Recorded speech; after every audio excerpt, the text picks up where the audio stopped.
هبه انا سعيده بيكي قوي النهارده. والله العظيم انا اللي مبسوطه جدا. يعني انت جيتي نورتيني وساعدتيني، مش كدب يعني طبعا اللي انا ولا حاجه، انت ما شاء الله ربنا يديك الصحه.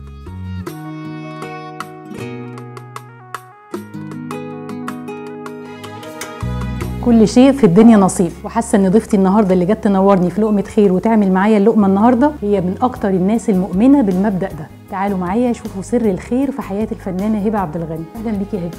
اهلا وسهلا يا رب. انا مش مذيعه ولا حاجه يا هبه، بس بجد أيوة انت منوراني. انت منوراني النهارده والله. يعني اولا شكرا ان انت استضفتينا في بيتك وفي مطبخك، وانا اللي سعيده جدا والله العظيم. يعني انت مش متخيله من امبارح بالليل وانا فرحانه كده ومزقططه. لو انت عايزه تعرفي سر الخير يعني سر الخير في حياتي، بس هي الفكره انه يعني هنتكلم عن ده كتير يعني، بس انا بحس ان هو امان. يعني بحس انه يعني البني ادم بيتولد، كلنا بنتولد على الفطره، بس الحياه بتخليكي ممكن قوي تبقي شرير، انت نفس الشخص، ممكن تبقي طيب ممكن تبقي شرير، ممكن تبقي مؤذيه ممكن ما تبقيش مؤذيه، تبقي مساعده. البني ادم سبحان الله ربنا حاطط فيه كل الحاجات وهو اختياراته بقى. فانا بشوف ان الحياه مش بالشكل المادي والحساباتي قوي اللي الناس بتعمله. وسر ان نظرتي دي تتغير في الحياه هو خير كتير لابويا الله يرحمه، والامي ربنا يديها الصحه، ولاي حد بيحبني او اي حد عمل لي حاجه بنيه صافيه، ساعدني في حاجه بنيه صافيه، وربنا قدرني انا كمان ساعدت غيره، لان هي عامله زي الشجره يا رشا. وفي حاجات ممكن نحب اقولها عشان بس في وقت زي اللي احنا فيه شديد، والفتن فيه كبيره، والصعاب فيه قويه جدا على ناس كتير، القادر واللي مش قادر. فالواحد يحب يقول من باب لعل وعسى يفكرها، يطمنها، يحسس انه مش لوحده. طب قولي لي حاجه كده قويه كانت مرتبطه بحاجه خير انت عملتيها كان مردودها سريع قوي من ربنا عليكي. ببقى ماشيه بالعربيه في الطريق، ولو طريق مقطوع او مفيش فيه مواصلات كتير، او جو برد او جو شمس قوي، ساعات بنتبه او ببقى واخده بالي قوي من مثلا ست معاها ولاد صغيرين كتير مستنيه مواصله، راجل عجوز قوي كبير في السن، وبالذات لو طلبوا المساعده، يعني طلبوا ان انا انقلهم حته او شاوروا لي او كده. كتير من اصحابي ومامتي وكده بيقولوا لي غلط ما تعمليش كده وبتاع. ربنا منجي، قلبك بيحس، ربنا منجي. ففي ست كبيره في العمر، كان من الساعه 1 الظهر في الصيف وانا ومامتي معايا وشايله شنطه فيها اوراق كده، فقلت لها اتفضلي. فركبت معايا ورا في الكنبه ومعاها اوراق، بدات تحكي لي الورق والحاجات والدكتور والاشعه والحاجات دي وبتاع. هي ما طلبتش حاجه، وحاجه جوايا قالت لي هبه يعني ساعديها في التحاليل والحاجات دي بحاجه. فعملت كده من غير ماما ما تحس حتى، يعني 10 أضعاف بالمبلغ بالرقم. يعني لو المبلغ فيه 3 أو فيه 5 أو فيه 7 فهو نفس الرقم، بس حطي جنبه أصفار في نفس اليوم. شغل اللي جالي اتفقت عليه في التليفون، ودي حاجة عجيبة.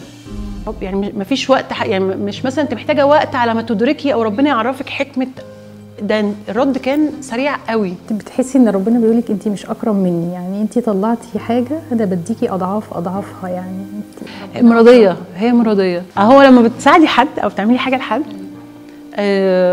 حاله رضا اكتر بكتير، تحسي ان انت انا عملت كل يعني انا تمام. انا بحس ان ده سر ربنا حطه في قلوب الناس اللي هو مختارهم يساعدوا خلق الله.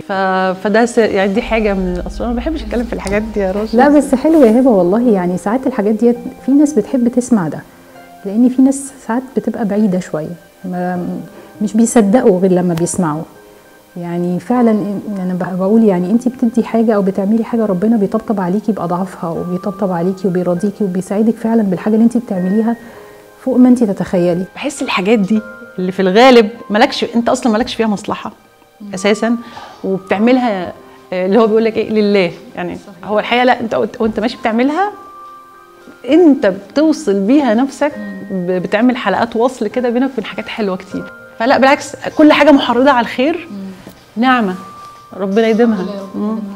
فاحنا عندنا شغل كتير وتعبيه كتير.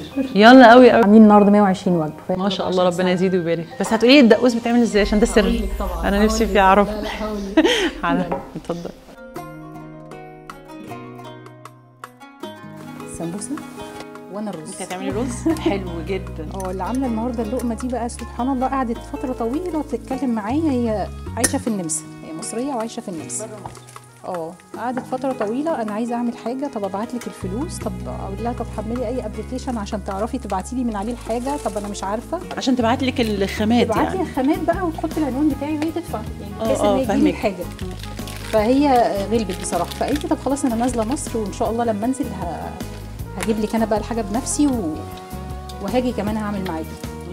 جابت الحاجه بس ما ظبطتش ان احنا نتقابل او ان هي تكون موجوده. اول مره الف في الشوارع بكميات كبيره كان لما الله يرحمه، لانه كان خبر فاجعه علينا كلنا. الله يرحمه خالد صالح اتوفى، كان هو بيعمل عمليه قلب، كان هو وقتها في الاقصر يعني في المستشفى هناك في الصعيد. فحسيت ان الحاجه اللي اقدر اعملها دلوقتي حالا ان انا انزل اعمل ازاز ميه وعصير واي حاجه تيجي، باتيه وكرواسون وحاجات كده، عبيتها في العربيه ومشيت بيها وانا مدمعه، يعني صدقه لروحه، يعني رحمه يعني. بس انا لو هقول حاجه للناس من واقع حلاوه تجربه، يعني هقول انا في يوم من الايام كان معايا، كنت طالبه وقتها، وكان كل اللي معايا في حدود 50 جنيه في جيبي، وكيلو استفندي جايباه عشان هتونس بيه وانا قاعده بذاكر، ورايحه اجيب علبه كشري في الشتاء. ربنا رزقني بواحد كبير في العمر، وقصدني انا تحديدا، يعني جالي كده عشان عايز ياكل. ما كانش في ايدي ولا في مقدوري ساعتها ان انا اقول ان انا اطعام او ان انا اعمل حاجه، بس اللحظه اللي حسيت فيها انه هو مسؤوليتي وان انا واجب عليا في البرد ده ان انا اكله حاجه، فقسمت معاه الاستفندي وجبت له علبه كشري معايا. اللي حصل في حياتي اليوم ده قد ايه كان مريح، قبلها قد ايه كنت متوتره وملخبطه، اني كنت بمتحن وبذاكر في كليه اداب قسم مسرح وانا بمثل في القاهره وانا من اسكندريه، فكده راحه وامان ورضا، وان انت ترضى عن نفسك دي مش بالساهل يعني. فلو هنصح حد بحاجه، انت ما بتعملش لله، ربنا غني عننا جميعا، انت بتعمل لحضرتك، بتعمل لصلتك بالله، بتعمل عشان تبقى انت مرتاح ومطمن وراضي عن نفسك. ادي وانت مش واخد بالك بتدي ايه، وخلاص، وارضى كده، انبسط، وروح كده خد لك دش وصلي كده ركعتين، ولا اقعد في السما تكلم ربنا كده في البلكونه وانت قاعد كده باصص للسما. صدقوني هيبقى دي حاجه هديه كده متاحه في ايدك طول الوقت، هتهون علينا حاجات كتير قوي. اكيد. انا زي ما انا بقول بقى، صدقني لو مش عايز حاجه ربنا هيديك كل حاجه. ده فعلا لما بنعمل كده واحنا مش محتاجين حاجه بس الا رضا ربنا، فعلا ربنا في ناس بتعملها واجب، بتقول لك ايه، اصل انا اتعلمت او اتربيت ان انا دخل لي كذا لازم اخرج كذا مثلا منهم، فبيعملوها واجب، مش واخدين بالهم ولا مستنيين نتائج، فيلاقي ليه جند. يا رشا في ساعات اوقات معارك لا نعلم عنها شيء، ربنا بيوقف لنا ناس لا نعلم عنهم شيء يدافعوا عننا وينصفونا، واسمع بعدين انه كان في كذا وفلانه وفلان وفلان عم انت جند. سبحان الله، ربنا بييسر لك حاجات لا تدري، مش اللي انت طالباه بقى، ده انت ما تعرفيش عنها حاجه. وفي الختام مفيش ختام، هيفضل الخير يجمع الطيبين، وهيجمع كل الناس، طالب، عامل، مهندس، دكتور او فنان، لان الخير في الاخر من الانسان للانسان. اشوفكم على خير يا اهل الخير.